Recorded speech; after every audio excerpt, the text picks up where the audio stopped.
అన్న నమస్తే అన్న. నమస్తే. నమస్తే. ఉద్యమాల ఉస్మానియాపై ఎందుకు ఈ ఉక్కుపాదం? అంటే మీరేం చెప్తారు? అంటే ఇది ఒక రకంగా చాలా బాధాకరమైంది. మాలాంటి వాళ్ళకైతే అది వినడానికే సిగ్గుచేటు అనిపిస్తున్నది. ఎందుకంటే ఇప్పుడున్న పరిస్థితులలో ఒక మార్పని, ప్రజాస్వామిక విలువలని, లేకపోతే దాన్ని ముఖ్యంగా ఒక దళిత సామాజిక వర్గం నుంచి ఉన్నత స్థాయిలో ఉన్నటువంటి వైస్ ఛాన్సలర్ పదవి అలంకరించినటువంటి ఆ ఆ ఆ దళిత బిడ్డ చేత ఇటువంటి సర్క్యులర్ రావడం అనేది చాలా బాధ కలుగుతున్నది. కానీ ఏం చేస్తాం? మాకు కూడా చాలా బాధ ఉన్నది. చెప్పుకోవడానికి, వినడానికి, మాట్లాడడానికి కూడా బాధ కలుగుతున్నది. కానీ తప్పదు. ఒక అన్యాయం జరిగినప్పుడు ఒక పాలక వర్గాలు చేసిన కుట్రలో ఎవరు బలిపశువు అవుతున్నప్పుడైనా కసాయివాణి చేతిలో బలిపశువుగా మారినప్పుడు మాకు మాట్లాడాల్సిన బాధ్యత మాకుంది. అందుకనే ఇది బీసీకి వ్యతిరేకమో లేకపోతే ఆ దళిత సామాజిక వర్గానికి వ్యతిరేకమో అనే భావన రావద్కుండా సమస్యను అర్థం చేసుకోవాలి, సమస్యని మనం విశ్లేషించాలి. ఇది పాలక వర్గాలు, దోపిడీ వర్గాలు ఇటువంటి వాళ్ళ చేతుల్లో కత్తిని పెట్టి పొడుస్తున్నటువంటి చర్యగా మన ఏళ్ళతోటే మన కంటిని పొడుస్తున్నట్టుగా అభిప్రాయపడుతున్నా. అది ఏం కొంపలు మునిగినాయి? ఇవాళ ఉస్మానియాలో ఏమన్నా ఆ జరగకూడదు జరిగిందా? లేకపోతే కొన్ని కులాల మధ్యను, మతాల మధ్యన ఏమన్నా వైషమ్యాలు వచ్చినాయా? కొట్టుకొని వస్తున్నారా? లేకపోతే ఏదైనా సరే శాంతి భద్రతల నేపథ్యంలో, ఘర్షణ నేపథ్యంలోనే ఇలాంటి సర్క్యులర్ని జారీ చేశారని చెప్పుకోవచ్చా? లేదంటే ఇంకేదైనా ప్రభుత్వాల ద్వారానే ఇలాంటి సర్క్యులర్ జారీ చేశారని చెప్పుకోవచ్చా? అదే నేను అంటున్నా. ఈ సర్క్యులర్ రావడానికి ముందు ఏమైనా అక్కడ అశాంతి జరిగిందా? కల్లోలాలు ఏమైనా జరిగినాయా? సంక్షోభం ఏమైనా జరిగిందా? లేకపోతే అనేక విద్యార్థి సంఘాల మధ్య ఏమైనా వైరుధ్యాలు జరిగినాయి, గొడవలు జరిగి చంపుకొని కొట్టుకొని ఇంకేమైనా జరిగినాయా? అవి ఏవి అయితే నేనైతే మీడియాలో చూడలే, పత్రికలలో చూడలే, ఎలక్ట్రానిక్ మీడియాలో కూడా చూడలే. కానీ ఎందుకు ఇవి ఇటువంటి అనాలోచిత చర్య పూనుకున్నారనేది నాకైతే, నేను ఈ వైస్ ఛాన్సలర్ గారు నియామకం జరిగి మనం పత్రికల్లో చూసినప్పుడు చాలా సంతోషపడ్డా. అంటే కొన్ని వందల సంవత్సరాల చరిత్ర, దశాబ్దాల చరిత్రలో ఎప్పుడు ఈ అవకాశం ఈ సామాజిక వర్గాలకు దక్కలే. ఒక మంచి అవకాశం దక్కినప్పుడు విశ్వవిద్యాలయం బాగుపడుతుంది. ఇటువంటి వర్గాలకి అప్లిఫ్ట్, ప్రత్యేకమైనటువంటి శ్రద్ధ చూపి వాళ్ళకి కొన్ని రకాల ప్రయోజనాలు జరుగుతాయని అభిప్రాయపడినా. కానీ ఇదేదో 3-4 ముచ్చట్ల లెక్క అయిపోయింది. కానీ ఏదేమైనా తక్షణమే సమస్య పరిష్కారానికి మేము కానీ, బుద్ధిజీవులు కానీ, ఉస్మానియా యూనివర్సిటీ పూర్వ విద్యార్థులు కానీ, ఈ సమాజం పట్ల బాధ్యత ఉన్న ప్రతి ఒక్కరూ వెంటనే వైస్ ఛాన్సలర్తో మాట్లాడి, ప్రభుత్వంతో మాట్లాడి సమస్యను వెంటనే పరిష్కరించడానికి ప్రయత్నం చేయాలి. మనము సమస్యని ఏదో సమస్యగా చూడకుండా పరిష్కార దిశగా చూడడానికి నేనైతే నా వైపు నుంచి నా అభిప్రాయం కూడా వ్యక్తం చేసిన. వైస్ ఛాన్సలర్తో మాట్లాడదాం, ముఖ్యమంత్రితో మాట్లాడదాం, అక్కడ ఉన్నటువంటి సెనెట్ బాడీతో మాట్లాడదాం, అక్కడ ఉన్నటువంటి ఏదైతే అనేక రకాల కమిటీలు ఉన్నాయో వాటన్నిటితో మాట్లాడి ఇటువంటి నిరంకుశమైనటువంటి, విద్యార్థి వ్యతిరేకమైనటువంటి, ప్రజాస్వామ్య వ్యతిరేకమైనటువంటి ఈ సర్క్యులర్ వెంటనే ఉపసంహరించుకోవడానికి ప్రయత్నం చేయాలని నా వైపు నుంచి అయితే నేనైతే అందరికీ చెప్తా ఉన్నా. కాబట్టి ఇటువంటి సమయంలో చాలా పాలక వర్గాలు చేసే కుట్రలు, కుతంత్రాలకు మనం కూడా చేయుతనివ్వకుండా వైస్ ఛాన్సలర్ని మనం కాపాడుకుంటూ, అక్కడున్న ఏదైతే అనేక మంది వాళ్ళు ఉన్నారో వాళ్ళకు కూడా మీరు చేయకూడని పని చేసిండు, మీరు చేయకూడదు ఇటువంటి పని, మీరు పాలక వర్గాల చేతిలో, కసాయివాణి చేతిలో మీరు బలిపశువు అవుతున్నారు అని తెలియజేసి మన వర్గాలను కానీ, మన జాతులను కానీ, మన శ్రేణులను కానీ కాపాడుకోవడానికి ప్రయత్నం చేయాలనేదే నా అభిప్రాయం. పాలక వర్గాలు ఎందుకు ఇలాంటి కుట్రలకు, కుతంత్రాలకు పాల్పడుతున్నారని చెప్పవచ్చు? మరి అంటే ఉస్మానియా యూనివర్సిటీలో ఇంకా లేదని ఏదైనా కుట్రకు పాల్పడుతున్నారని చెప్పుకోవచ్చు? పాలక వర్గాలు ఎప్పుడు కూడా విద్యార్థి కేంద్రాల్లో జరుగుతున్న నిరసనలని, విద్యార్థి కేంద్రాల్లో ప్రారంభమయ్యే ఉద్యమాలని అణచాలనేది వాళ్ళ ఆలోచన. కాబట్టి ఈ మధ్యకాలంలో ఈ ప్రభుత్వం మీద అనేక రకాలుగా మాట్లాడుతూ ఉన్నారు. అనేక మంది అక్కడి నుంచి యూట్యూబ్ ఛానల్ కూడా నడుపుతూ ఉన్నారు.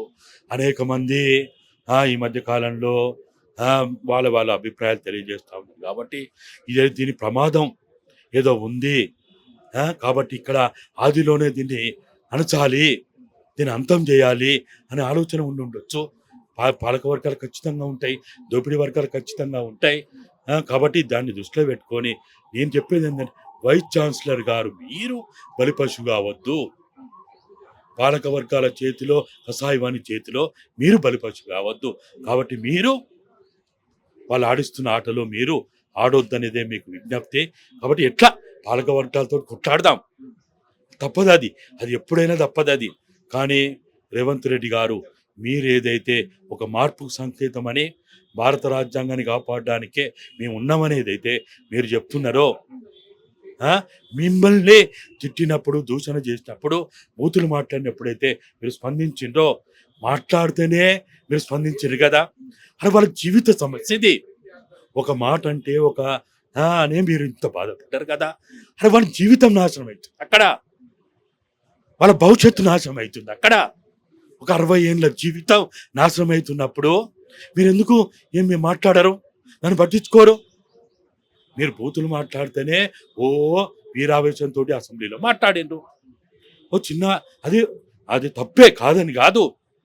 ఆడవాళ్ళని దూషించినా, కుటుంబాలను దూషించినా, సమస్యకు సంబంధం లేని వాళ్ళు దూషించినా అది తప్పే. కానీ దాని మీదనే మీరు స్పందించినప్పుడు 60 ఏండ్ల 40 ఏండ్ల 30 ఏండ్ల భవిష్యత్తుని వాళ్ళు నాశనం చేయడానికి ఆ విద్యార్థులకు సమస్య ఉన్నప్పుడు మీరు ఎందుకు మాట్లాడరు, ఎందుకు పట్టించుకోరు? మీ ఇంటెలిజెన్స్ ఎక్కడ పన్నది? మీరు ఏం చేస్తున్నారు? మీ కళ్ళ గంతలు కట్టుకున్నారా, చెవులో సీసం పోసుకున్నారా? మీకు తెలుస్తలేదా? మీకెవడొచ్చి చెప్తలేడా? వాళ్ళు చెప్తలే, నీ సంస్థలు చెప్తలేవు, నీ శ్రేణులు చెప్తలేవు, మీడియా చెప్తుంది కదా, ఎందుకు పట్టించుకోవు? కాబట్టి వైస్ ఛాన్సలర్ గారైనా, అక్కడ ఉన్నటువంటి అనేక కాలేజీల ప్రిన్సిపాల్ అయినా, అనేక సెనెట్ బాడీలోనో లేకపోతే ఇంకా వివిధ విభాగాల్లో ఉన్నటువంటి వాళ్ళందరూ ఎవరెవరైతే ఉన్నారో మీరు తక్షణమే పాలక వర్గాలు ఆడించే ఆటలో మీరు పావులుగా మారొద్దు, బలిపశువులుగా మారొద్దు. మీ గొంతు విప్పండి. మీ జాతి కోసం, అట్టడుగు వర్గాల కోసం మీరు మాట్లాడాల్సిందిగా విజ్ఞప్తి చేస్తూ 2 చేతులు జోడించి వేడుకుంటున్నా. వైస్ ఛాన్సలర్ గారు, మీరు తక్షణమే ఈ సర్కార్ని ఉపసంహరించుకోవాలని వేడుకుంటున్నా. ఉద్యమాల ఉస్మానియాపై ఎందుకు ఉక్కుపాదం మోపుతున్నారన్న దాని గురించి ఒకసారి మనతో పాటు ప్రొఫెసర్ గారు వారితో అడిగి తెలుసుకున్నాం. నమస్తే సార్. నమస్తే. అదే ఉస్మానియా యూనివర్సిటీలో విద్యార్థుల ఆందోళన విషయంలో వాళ్ళు ఎక్కడ ఆందోళన చేయాలి, ఎక్కడ తమ సమస్యలు నివేదించుకోవాలి, తర్వాత ఇటువంటి విషయాల మీద అక్కడ అధికార యంత్రాంగం ఒక సర్క్యులర్ జారీ చేసిన సంగతి తెలిసింది.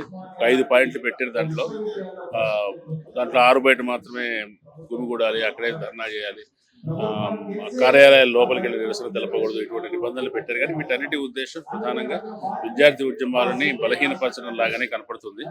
గత 10 సంవత్సరాల కాలంలో తెలంగాణ ఉద్యమ కాలంలో కూడా చాలా పోలీసు నిర్బంధం ఉండేది, కానీ ఇటువంటి సర్క్యులర్స్ ఎప్పుడు రాలేదు. కాబట్టి ఇది విద్యార్థులతో కలుపుకొని సంప్రదించుకొని ఉద్యమాల సందర్భంలో ఏమైనా సమస్యలు వస్తే పరిష్కరించుకోవాలి. కానీ ఇట్లా నిషేధాజ్ఞలు విధించడం అనేది యూనివర్సిటీలో సరైన పద్ధతి కాదు. యూనివర్సిటీలో విద్యార్థుల చైతన్యం పెంచే కేంద్రాలు, సమాజానికి చాలా ముఖ్యమైన ఉద్యమ కేంద్రాలు అవి. అటువంటి చోట్ల ఇటువంటి ఆంక్షలు విధించడం మంచిది కాదు.